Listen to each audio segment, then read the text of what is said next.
This world is founded on exploration, a desire to experience something almost extinct. Extreme expeditions, exposing the unknown. This is X-Quest.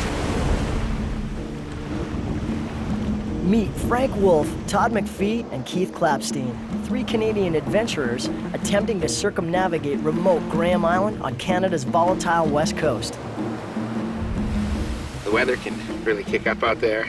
Large breaking waves or rock shelves just pummel us, destroy us. Our kayaks will weigh many hundreds of pounds, so we'll have very little control over our craft, just adrift.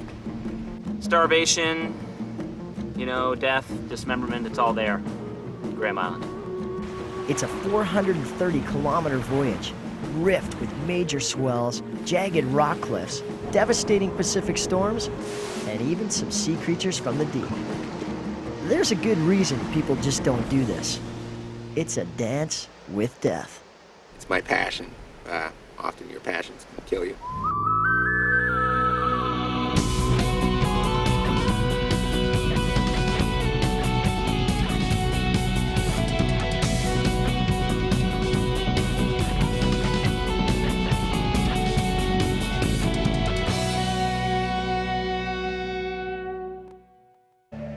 The Queen Charlotte Islands, or Haida Gwaii as they're known by the indigenous people of the area, are a vast, remote, and mystical place.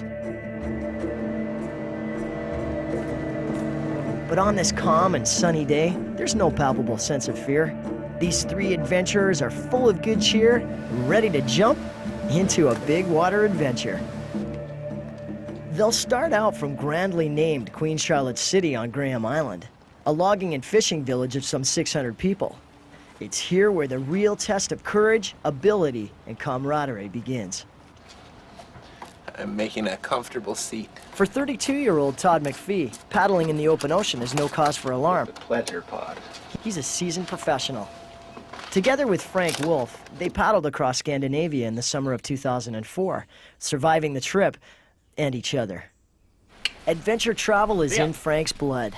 But this particular trip will test the 34-year-old's ability as an open-water kayaker, and possibly his sanity. The wild card is new team member Keith Clapstein, age 31, the Clapper. Are we rolling? We're rolling, baby. Only 2 years removed from a plane accident that shattered his leg, this journey is a big unknown for Keith. An expert ocean kayaker, he should fit in on the swells of the Pacific. But the intense isolation of this long and physically draining adventure could cause tension, exposing any weakness to the ruthless elements of the coast.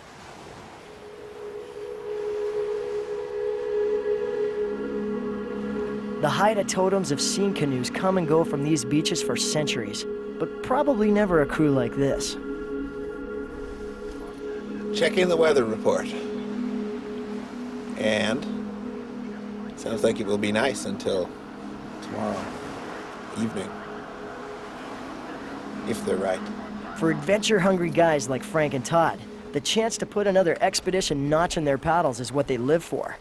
But for Keith, this trip is a self-imposed test, a challenge taken to see how well he has progressed both physically and emotionally since his accident. Together, they will set off on their month-long journey, knowing they are headed far away from civilization and any possible rescue, into weather that can take a turn for the worse in an instant. Perfect timing. The team will make their way up the east coast of Graham Island before turning towards the open ocean and the exposed west coast. Daily progress there will be gauged by their movement between the few safe landing areas available. If they survive that leg, they'll paddle back into the safety of Skidegate Channel and the departure point of their kayaking odyssey.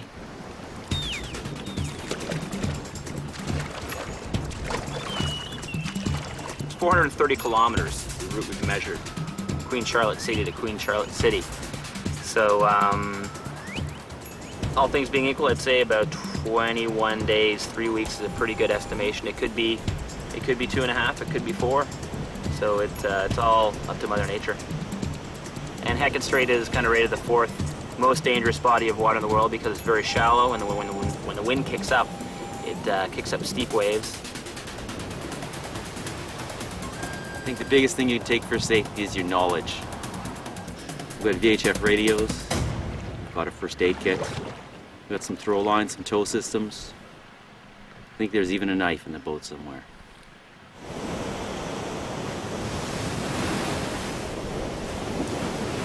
The plan is to paddle as far each day as the conditions allow. With 5 or 6 days worth of food, the goal is to round Rose Spit and make it into Masset before the week is up, where they'll stock up before heading east. After that, there's only one more resupply before they hit the outer coast. Fishing and crabbing success will be a necessity if they hope to make it home safely.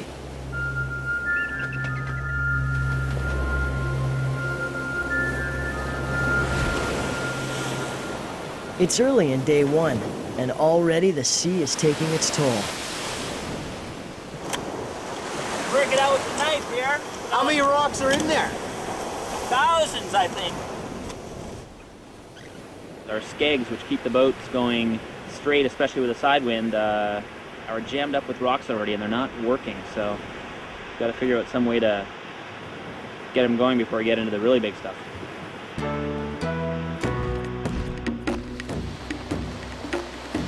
We're going to go to Tulel and try to mooch some tools so we can fix our boats. Fix our boat and go see some shipwrecks.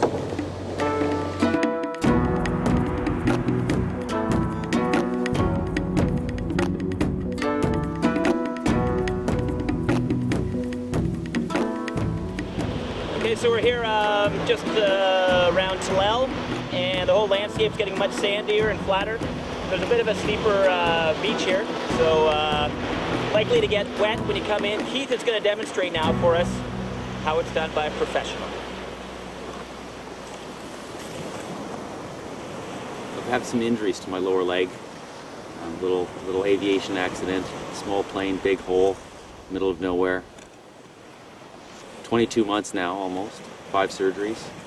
Things seem to be coming together, but definitely my first time back. That should probably help you. Nope, no, you just keep running the camera. When he climbs up from the beach, Keith soon realizes that his rebuilt leg is about to get an even harsher test. They've missed the town of Tulel by a few miles. A wave. A wave, yeah. More than we got from some other people. I think it's that way. No one stopping, not even the cyclists, to give us any information. So I guess we overshot the town by a bit, eh? Well, we need to walk for a while anyway, I guess.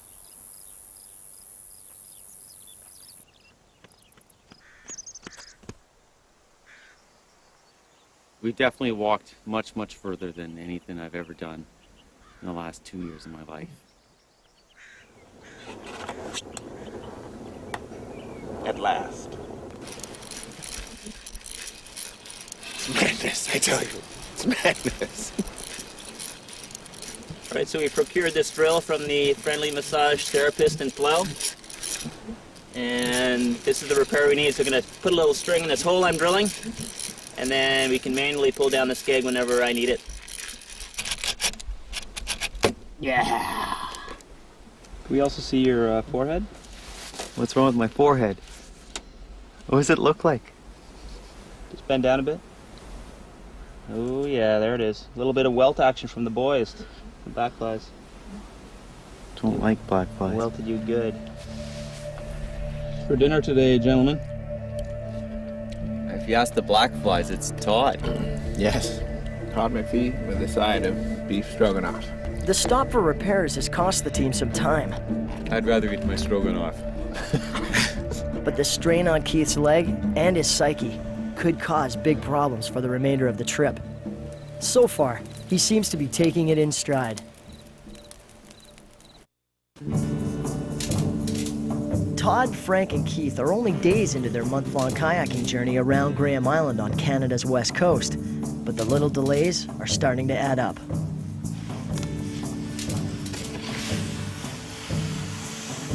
Okay, so we're hitting low tide again for leaving camp. Way the hell out there. And we kind of packed our boats a bit early, so we got to drag them, I don't know, a long way out to get to the ocean on this sticky mud. So, good times. This is a hermit crab. It's a crab that lives in a shell until he gets big enough. Then he has to leave the shell and get into a new shell. And they fight for shells between each other. takes him 2 hours in the morning to pack up and fill his shell and carry it down to the sea. Not unlike us. Hello. My name is Keith.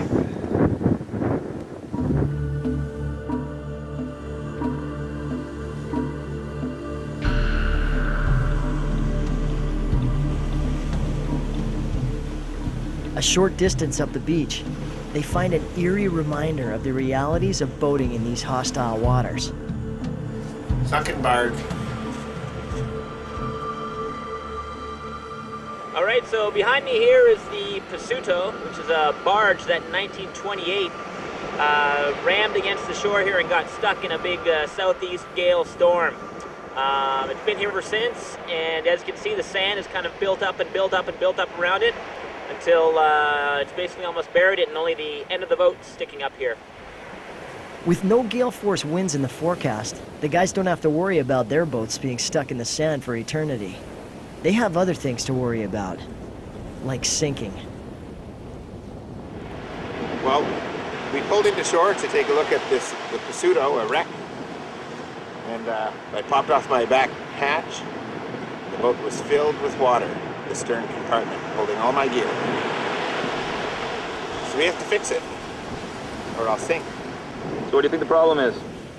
Keith's experience with boat repair is a lifesaver. And unlike the Pursuito, Todd is soon back on the water. But with the unpredictable nature of the sea, it would be just as easy to suddenly find oneself beyond repair.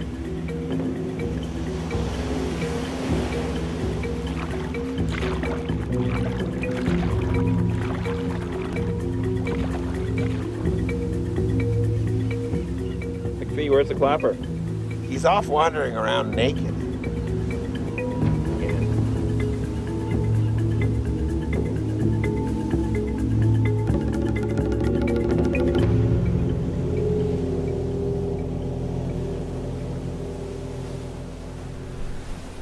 I don't know about the clapper.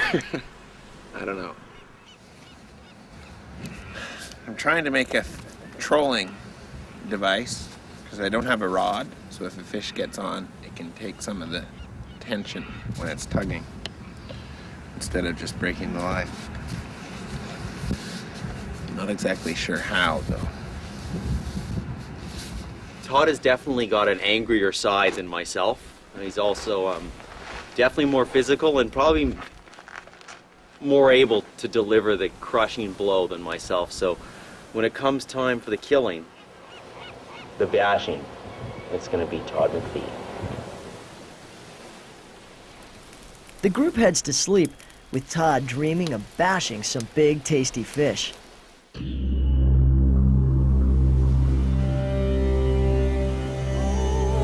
Apparently, the sea wasn't happy about Todd's dreams of plundering, and it's kicked up a bit of a froth. How's the forecast, sir, Kate? Sounds okay. Undeterred, the guys head out. With only 65 kilometers behind them, the plan is to push hard for the remaining 35 kilometers towards Rose Spit and the north end of the island. But the hearty chop means Todd will have to cancel his fishing plans for now. The sea is now officially pissed. Increasing high winds have forced the guys off the water, causing another delay. This won't help the food situation.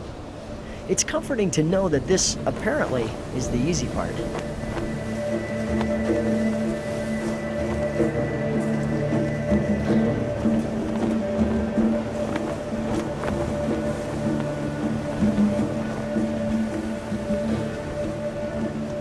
Wind's picking up.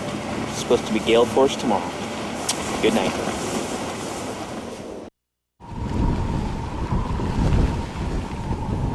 For three adventurers attempting to paddle around an island in the North Pacific Ocean, things have come to an abrupt halt. Instead of big swells, they are now being battered by high winds and biting grains of sand. Saying it's very windy out. It's right. Woke up this morning, everything's just covered in sand. Went over and had a look at our boats and full. It's like sleeping in a wind tunnel last night and it doesn't look like things are changing much. One problem with wind is that the sand just kind of gets impregnated in every single little nook and cranny of your body and of your gear, so everything just gets destroyed really quickly. So it's definitely a bit of work. Day 5. No one is going anywhere anytime soon. Time for a good book. High winds, gusting, gale force. I'm just reading about boating instead of boating. We're being conservative today, trying to make the right decisions. And not die out there.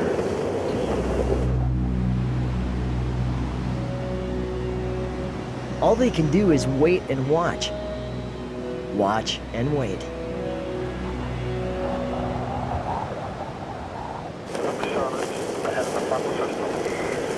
It's now calling for Thursday. The sea is doubling in height, 2 to 3 meters, and gale warnings in the direction that we're trying to go.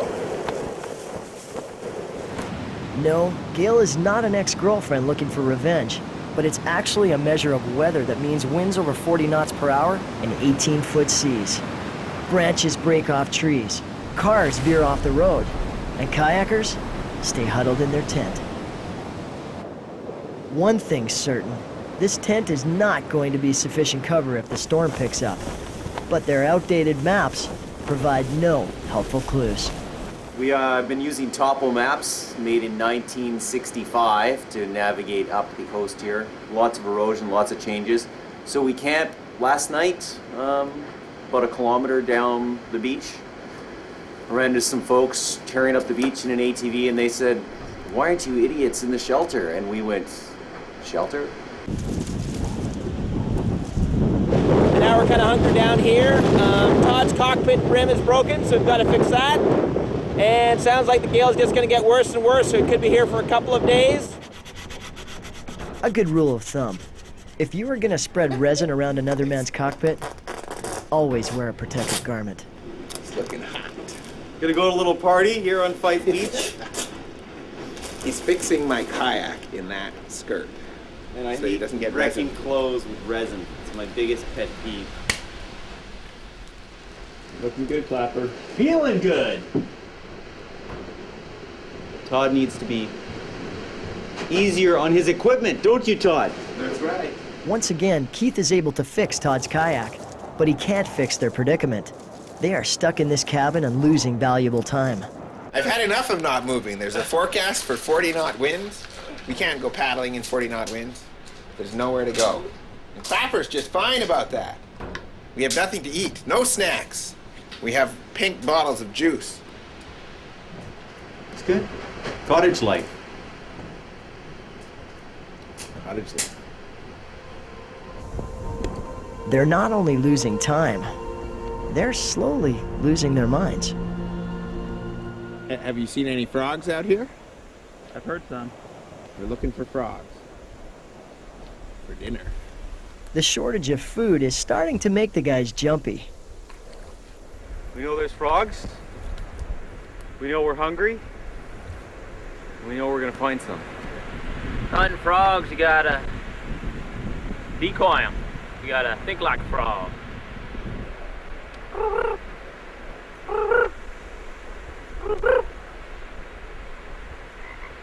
Hear that? They're answering back. What happened? There's a frog over here. We're on this trail. You heard a frog. I'm horrified. I've been outside trying to forage food with my very sore and recently broken leg. I needed to stay in bed, I think, or go kayaking, not just walking around. At least the nearby swamp has yielded up something. Drinking water. We are getting it from a swamp, the grounds of our unsuccessful frog hunt.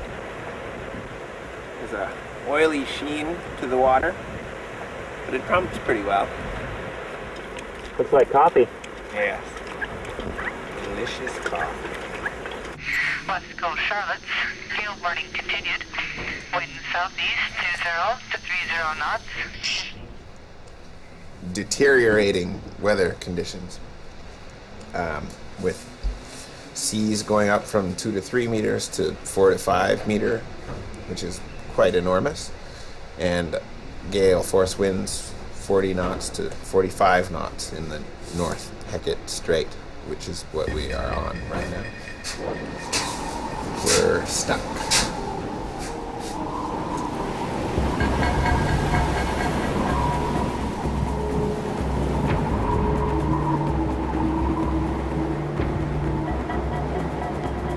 Well, I think you can see why we're not kayaking today. We've got 40, 45 knot wind blowing, full gale.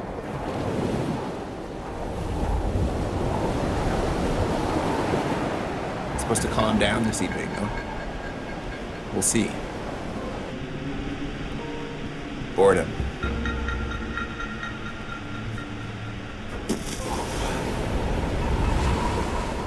But we're doing some reading, getting some good reading done.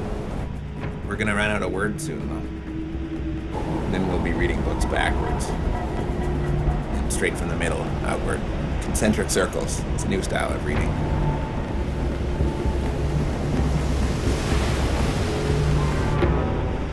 I think we'll be fine. We'll leave this afternoon. No matter what. I'm packing my boat. I'll see you guys later. He can't run. He's got a bad leg. No activity for him. I don't know how he expects to survive. It's very mean. And speaking of mean, Todd's dug up some nice words about the nasty Hecate Strait. Oh, yes.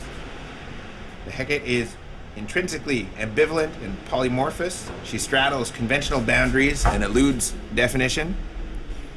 She has been depicted with man-eating dogs for feet and is known as a source of abundance of all kinds, including storms.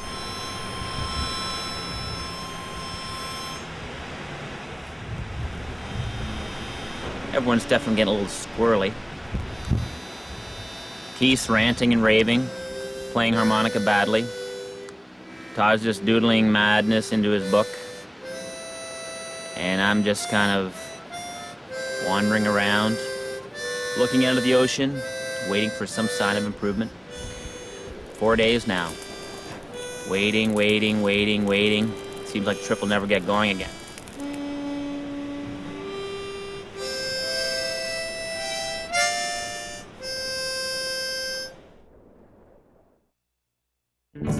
After 4 days holed up in a safety shelter on a remote island beach, Frank Wolf, Todd McPhee, and Keith Clapstein can finally get back to doing what they came here to do. Be one of only a select few to complete a paddling circumnavigation of Graham Island on the wild West Coast. It's quite unbelievable. We woke up about half an hour ago and it was dead calm. So we've got to leap into action and finally paddle around Roe Spit in the calm. It's fabulous. So you can see how up here it's going to be nice and protected. So we just have to look for a little bit of a window to get up and around here, and we should be golden to get into Masset where we're going to resupply. So that's where we stand right now, and we still have to go all the way around here, back into here, back into Queen Charlotte City. And this is the outer exposed coast. Right now we're just in the Hecate, so long way to go.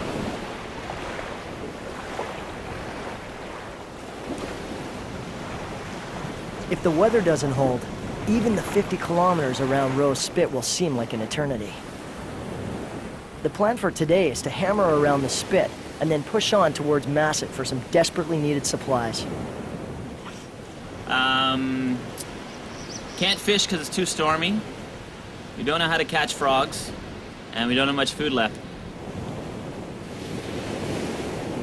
The plan for today is to hammer around Rose Spit and then head in towards Masset for some desperately needed supplies. Still, there's always time for a pit stop when you reach an important destination in your journey.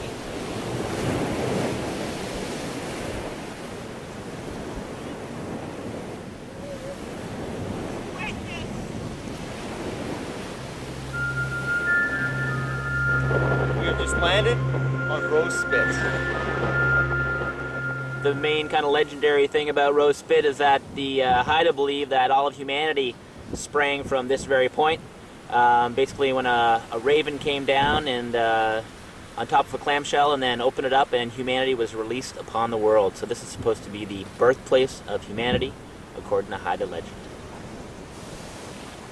Humanity is great, but the guys need food now. But with Toe Hill only a blip on the horizon, there's still an excruciating day of paddling left.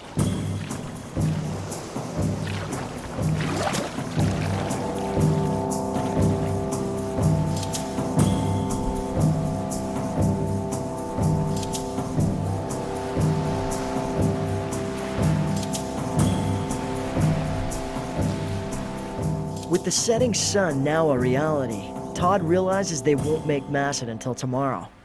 He decides to drop his line in the waters off Toe Hill and hopes the sea spirits are kind, because the empty hole in his stomach is not.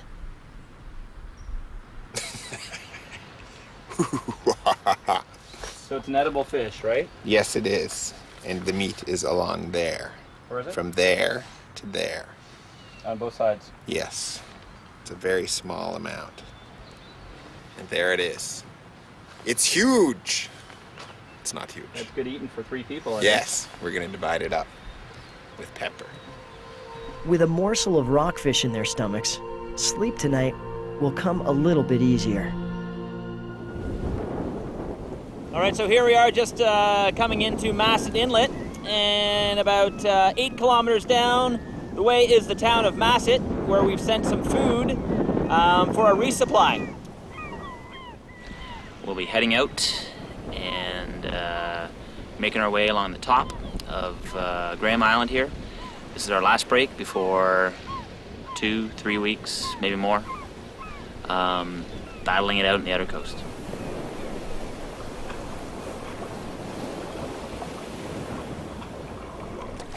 As Frank and the guys paddle out, they know that the next source of food and shelter is in Queen Charlotte City, their final destination. In between will be an overwhelming test of courage, stamina, and sanity. Not to mention fishing skills. I just went out around past the float over there, against the rocks, and brought in this little rockfish.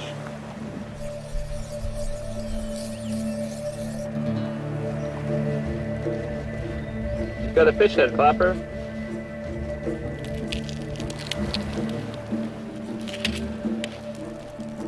Happy and re-energized, the guys contemplate the uncharted mysteries of the West Coast. But before they get there, the north end of the island will reveal some of its own skeletons. 3 Canadian adventurers are in the midst of a month-long journey around remote Graham Island. Up here, pinned between uninhabitable peaks and the inhospitable Pacific Ocean, it's easy to feel alone in the world.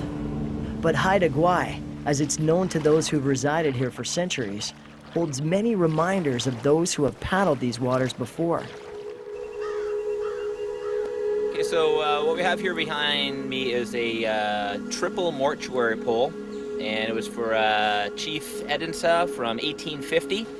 And mortuary poles were basically the Haida way to bury the more honored in their communities, you know, chiefs and that sort of thing. And they would actually bury them on top of the poles. So it's just an example of basically a remnant of that time. Apparently, Haida Gwaii is also home to the largest black bears in the world. Still juicy. We were told in town actually that they're out right now. The cubs are out, and so they're pretty active this time of year. So they'll definitely be in and around all of our campsites. So hopefully we won't get into trouble with them.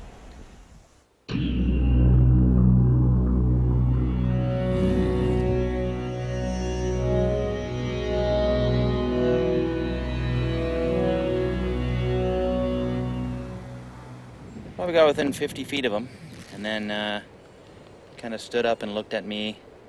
And then I shot a little bit more. And then I backed away. So, pretty big bear though. Very big. Not wanting to overstay their welcome, Frank and the boys beat a hasty retreat from shore and are soon pointed towards another unexpected sight.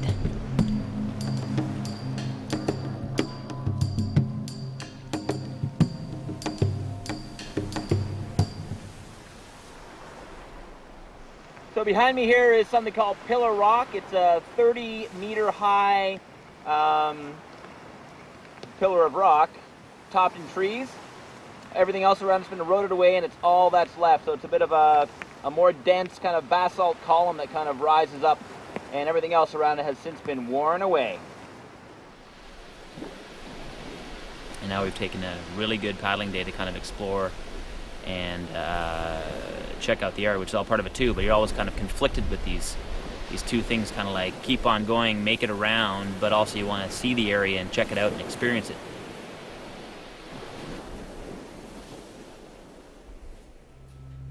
A chance conversation back in Masset has led them to one last stop along the island's north coast, and the mood quickly shifts as they move towards the site. Well, there was this Haida man working on crab traps, repairing them all day long when we were in Masset. We talked to him, and he said, "You want to find a human femur?" A little nervous about seeing my first grave and real bones. Successful human remains hunt. It's a little bit scary. There's some broken up old boxes that I guess the body was interred in, and some femurs, bits and pieces.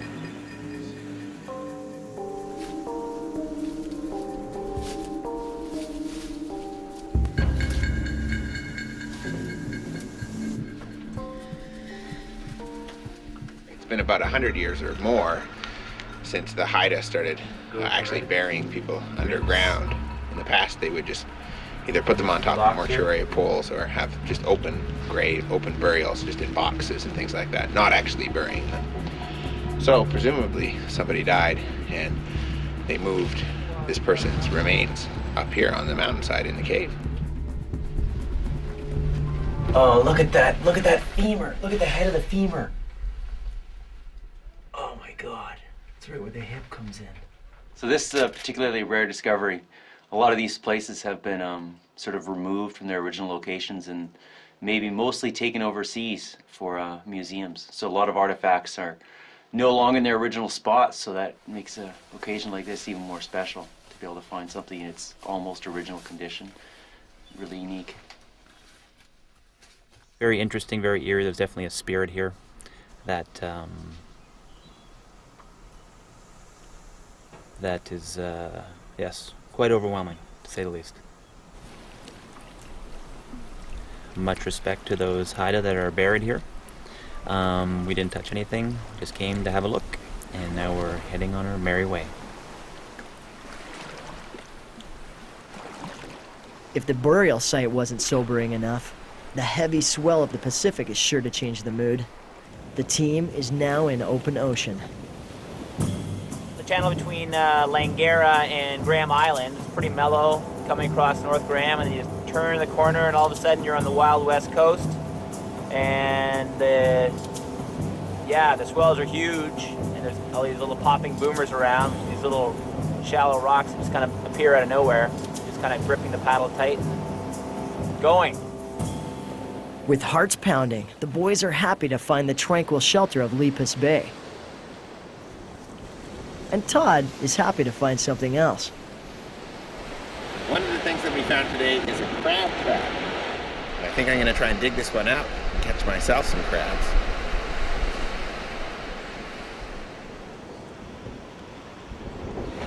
Nice. Gonna make this thing juicy, smelling good.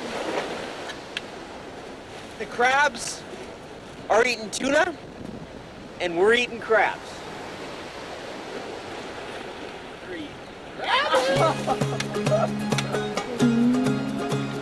Nothing to do but wait. I'm going for it. There's so many crabs! Oh my God. Look at them all. We're gonna catch a million crabs! We should be out there scooping them up with our paddles. Now, maybe Keith is onto something, as the crabs seem to mock the guys by not entering the trap.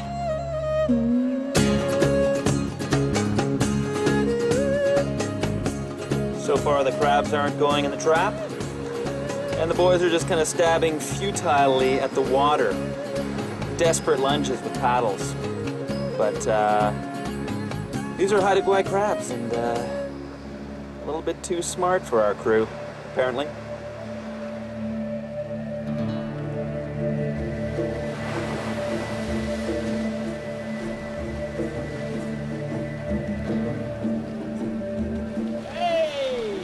It's all fun and games until the weather turns and there's nowhere to hide. With a forecast of intense lows, they may need this crab simply to survive. And it's good. It's now the most difficult leg of a month-long circumnavigation of Graham Island on Canada's wild west coast. While the journey has been more of an adventure quest for paddling buddies Frank Wolf and Todd McPhee, it's been a self-imposed test of courage and stamina for plane crash victim Keith Clapstein. So if we have a look at the chart, you can see there's many areas where there's not any places to stop. We've got really big cliffs, lots of rocks. Just to the south of us is the area that's only marked on the chart as foul ground. By foul ground, Keith means uncharted and uninhabitable. Even though he's a veteran paddler, Todd seems concerned. I've heard stories of people getting pinned down on the outer coast for weeks, and just eating each other, dying of exposure. Because it's so remote, there's no towns, there's no access there. If you get in trouble, you're on your own. So you really have to be careful and that kind of take an extra bit of caution on the west coast. You can't just kind of let it all hang out there because there's less of a safety net. The waves are picking up, and Frank's confidence is waning. I wouldn't call it, confidence wouldn't be the word, but I was willing to give it a go. Apprehensive, the team sets off into an uneasy sea.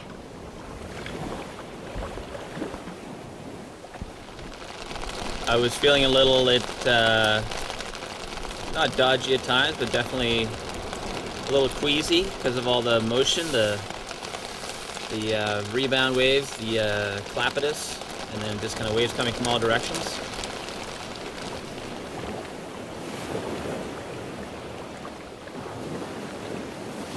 That queasy feeling is also the feeling that you're being watched. And the watcher is one of the largest mammals on the planet.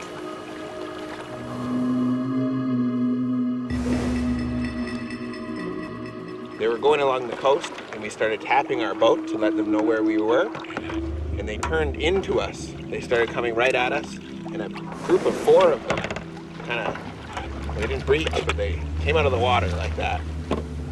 I was screaming like a baby. Gigantic. I just saw literally about 1 foot in front of Clapper's boat was the big whale just kind of rose above the water, had his big eye out, looking at the Clapper and me and Todd. Just giving us a once over, and then he dove down. But if he'd been like about 1 foot closer, the Clapper would have been Rolling, maybe. rolling. Yeah, Rolling. Yeah. You can do a whale call, can't you?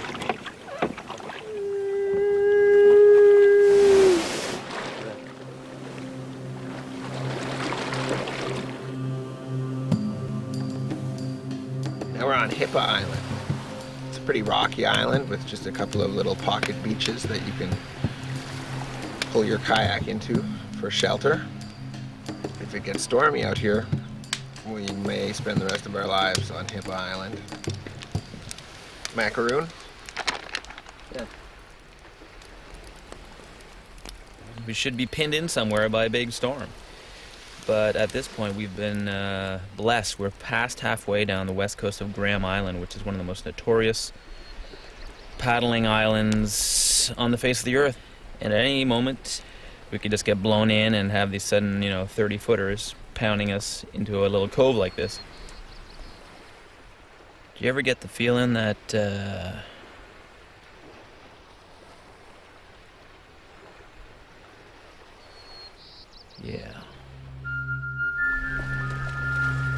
The team's sanity is hanging by a thread as they head out the next morning, knowing that their goal is now only days away. But a reef-bound graveyard serves as a dark reminder that the sea often wins.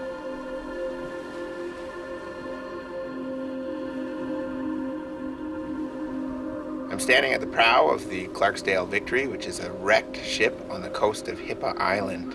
This thing was cruising down the coast. They failed to account for the wind and the current and just drove full steam right here into the shore. 49 people died, 5 made it ashore, and one of them died of exposure because they all just had their pajamas on. It was nighttime, they were asleep in the boat. They struck without warning. It reminds you how we often take for granted. We have GPS systems and satellite phones, and this was a time when people didn't have any of that. Just made a mistake, and this is a reminder of what can happen out at sea for sure. But just like 58 years earlier, the Clarksdale doesn't give up her guests easily. Todd and I were just kind of paddling out past the Clarksdale Victory, where we were taking pictures of the old hulk that went down in 1947 on that very same reef. This big kind of heavy, thick curler kind of took me and boom, just washing machine me. So it's kind of upside down. I was sitting there looking at the back of the wave, crashing and crashing, waiting for Frank to emerge. It was a good while that he was in there, getting recirculated. Grabbed the boat and then started pulling out, and then Todd zipped in there after me and helped tow me out. Just like the Clarksdale Victory, we failed to account for current and wind and just got too close to shore, got hammered. All rocks. I'm glad it was upside down and didn't smoke a piece of reef, because that would have been it for me. Yeah.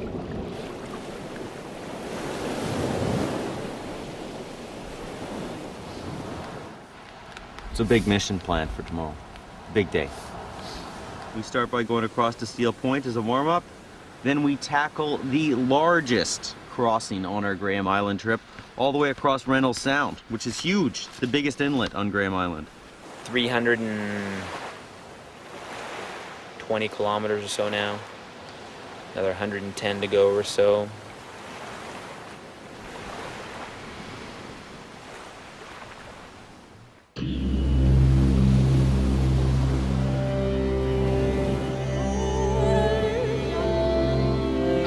Reynolds Channel, a 15-kilometer crossing through rough seas, the largest open water crossing in the entire trip. It really picked up overnight, and right here where we were going to launch and where we had landed is quite steep, and so the swell is coming in and curling over itself and dumping right onto the beach onto this big pile of rocks. It's really nasty looking, and you could easily break your boat or yourself. So we're going to carry our boats a little ways down the beach here and put in there and just punch through the waves. Then we'll see what it's like out there in the Sound. It's a very big crossing, so it's nothing to take too lightly. They are so close to completing their journey. But Todd knows it can all go horribly wrong with one crash of a wave.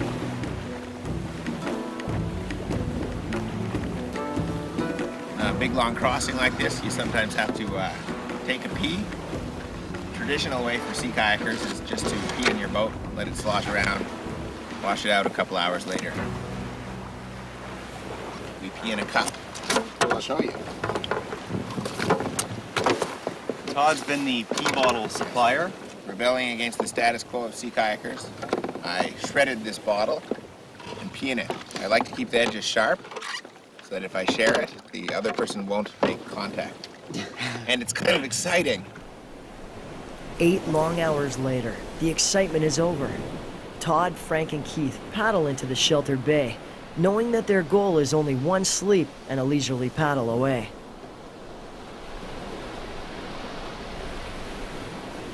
That was a long day at sea, with a long surf landing at the end of the day.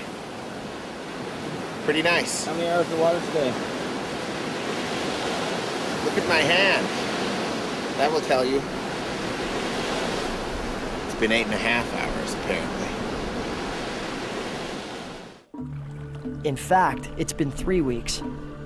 In that long stretch of time, they've learned about the mysteries of Haida Gwaii, the power of Mother Nature, and Keith has overcome the physical and emotional challenges that his damaged leg had imposed.